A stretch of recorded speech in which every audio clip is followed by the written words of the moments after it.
ఆకుకూరలు ఆరోగ్యానికి చాలా మంచిది. కొంచెం చవకగా కూడా దొరుకుతాయి. కొన్ని సీజనల్ ఆకుకూరలు ఉంటాయి. అవి కాస్త ధర ఎక్కువగానే ఉంటాయి. అలాంటి వాటిలో చింత చిగురు ఒకటి.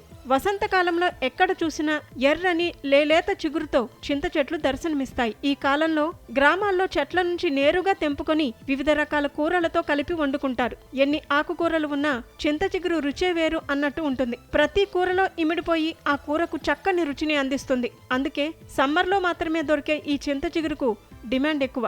ఈ చింత చిగురు ఇప్పుడు వినియోగదారుల గుండెల్లో చింత రేపుతోంది.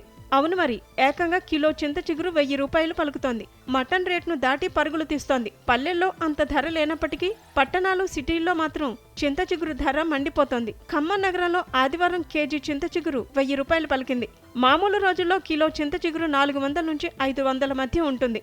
అయితే ఆదివారం మాత్రం రికార్డు రేంజ్ లో 1000 రూపాయలు పలకటం గమనార్హం. వామ్మో, అదే 1000 రూపాయలు పెడితే కేజీ మటన్ వస్తుందిగా అంటూ చాలా మంది వెనక్కి వెళ్లిపోయారు. చింత చెట్ల ఆకులు రాలిపోయాక కొత్తగా చిగురులు తొడుగుతాయి. తెలుగు రాష్ట్రాల్లో ప్రజలు ఈ లేలేత చింత చిగురును వంటల్లో విరివిగా వాడతారు. ఈ చింత చిగురును పప్పులో వేయటంతో పాటు మాంసాహార వంటకాల్లో కూడా వేస్తారు. చింత చెట్టు కొమ్మ చివరి వరకు ఎక్కి ప్రాణాలకు తెగించి చిగురు సేకరిస్తున్నామని విక్రయదారులు చెబుతున్నారు. సరైన వర్షాలు లేక చిగురు చాలా తక్కువగా దొరుకుతుందని, అందుకే దీనికి అంత ధర అని అంటున్నారు. చింత చిగురులో ఆరోగ్యానికి మేలు చేసే ఎన్నో పోషకాలు ఉంటాయని న్యూట్రిషన్లు చెబుతున్నారు. 100 గ్రాముల చింత చిగురులో 10.6 గ్రాముల పీచు పదార్థం, 5.8 గ్రాముల ప్రోటీన్లు, 140 మిల్లీగ్రాముల ఫాస్ఫరస్, 100 మిల్లీగ్రాముల కాల్షియం, 26 మిల్లీగ్రాముల మెగ్నీషియం, విటమిన్ సి ఉంటుందని అంటున్నారు.